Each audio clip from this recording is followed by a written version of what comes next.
سورة الكهف کې د هغو اتو ځوانانو ذکر دی چې د وخت د طیالوس بادشاه اعلان وکړ ظالم باچا و هر کلی باندې ګرځېده یا به کتانو ته سجدې کوئ خپلې قربانۍ چې حلالوئ غوا او میږ او بزه چې حلالوئ دا به د بتانو په نوم باندې حلالوئ او یا به وژل کېږي بله لاره نه دا ډېر ظالم بادشاه و د روم په هر کلي باندې به ګرځېده په هر علاقه باندې په دې وخت کې یو اته ځوانان دي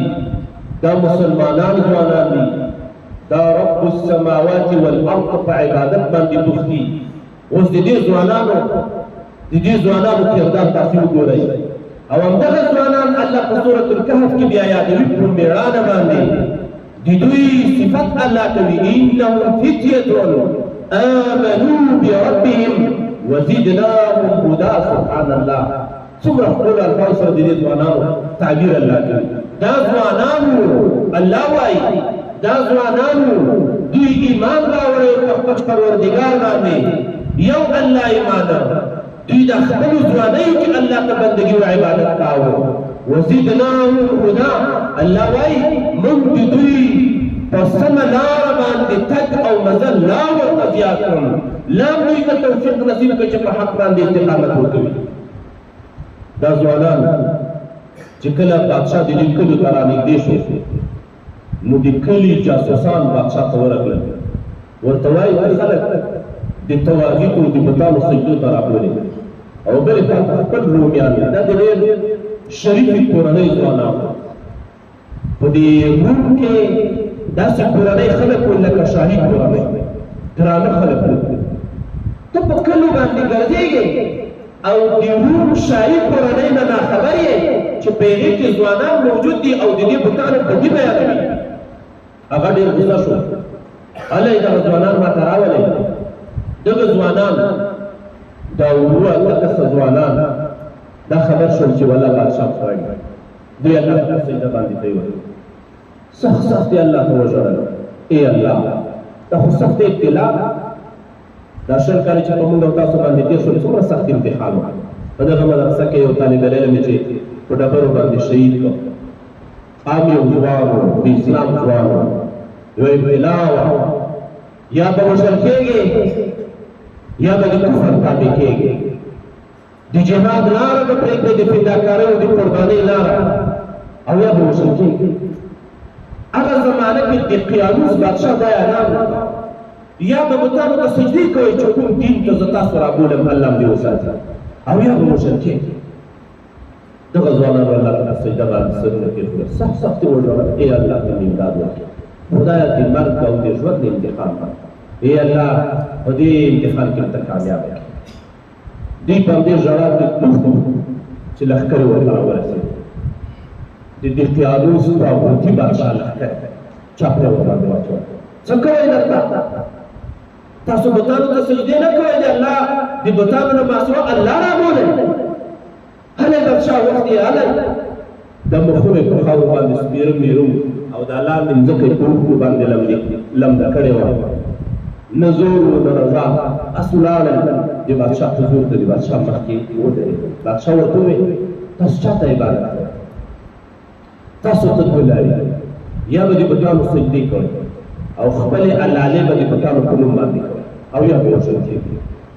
دوی په جواب کې په مېړانه مقصد بینا په نوم باندې یو ځوان و تبلیغات په نوم باندې یو ځوان پکې و په مېړانه یې غږېدا شروع کړه موږ عبادت رب السماوات والارض کوو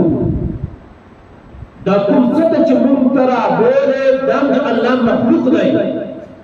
که موږ دې ته سجدې شروع کړې موږ به په خپلو ځانونو باندې ظلم کړی وي چېرته موږ د الله نه ماسوا بل چا ته مو عبادت ونه کړو دا ځوانان داسې په مېړانه دا بادشاه څه ورته وایي قادر خو دې دی چې اوس سرونه درته پرېږدي خو یو څو ورځې دوی ډېر ښکلي ځوانۍ وې ښکلي ځوانان نوي نوجوانان تازه د چا په ګیرو باندې مخ باندې ګیرې راغلي دي چا نه دی راغلی داسې وکړي ځوانان یې تنکۍ ځوانۍ هم دي اوس هم نه وشو مهلت درکړو ځان سره پام وکړئ خپل مور او پلار سره هم مشوره وکړئ دا کوم شریف لباس چې اغوستی دا لباس در نه کاږه تاسو د دې قابل نه لکه یو چا چې پګړۍ لري چې دا پګړۍ به نه په سره وي یو عادي لباس دوی ته ور واوړه هغه زمانه کې شاهانه لباس چې کوم و دا یې دوی نه لري ولاړ شي اشاره وکړه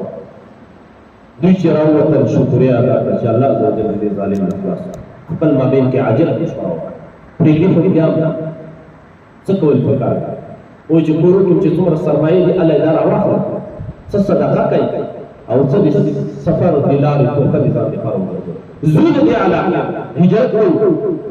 همداسې وکړه دغه ځوانان راووتل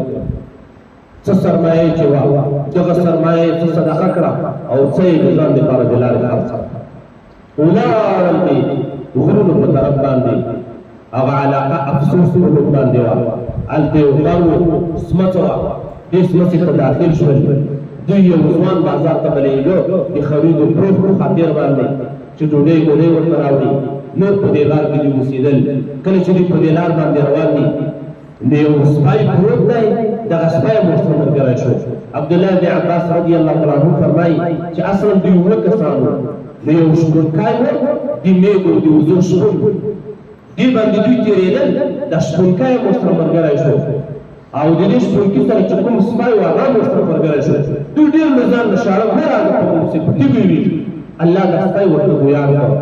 دا سپی ورته وایي موږ له ځان نه مه شاړه إني أحب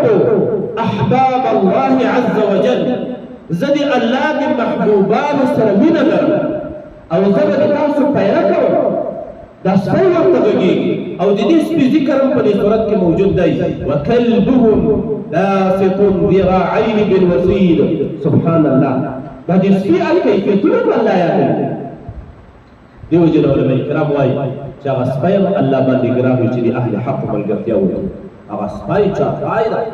دا سپی دومره مردار شی ده امام شافعي رحمه الله وایي د خنزیر غوندې مردار دی لکه خنزیر چې نجس العین دی دا هم نجس العین دی زموږ د احنافو مصرف دا دی چې نه نجس العین نه دی خو البته مردار ده د دې دا د خولې جراثیم دومره مردار دي چې دا په دې لوښي کې خوله ووهي نو زموږ مذهب دا دی چې درې زره به دا ویني دا مردار شو نور ائمه مجتهدین وایي نه نه اووه زره به وینځي او اتم ځل به په خاورو باندې وینځي دومره مردار شی دی د دغه مردار سپي بیان الله قرآن کریم کې کوي وجه دا ده چې د اهل حق ملګرتیا یې کړې د مجاهدینو د حق لارې چې د خپل ایمان د ساتنې په خاطر تر غرونو تر سمڅو رسېږي الله څه وایي وکلبهم باسط ذراعيه بالوصید د دوی دا سپی دایم د غار په خوله کې پروت او دا خپلې څنګلې به یې داسې غوړولې وې دا څنګلې یې یادوي یا کیفیتونه د پرېوتو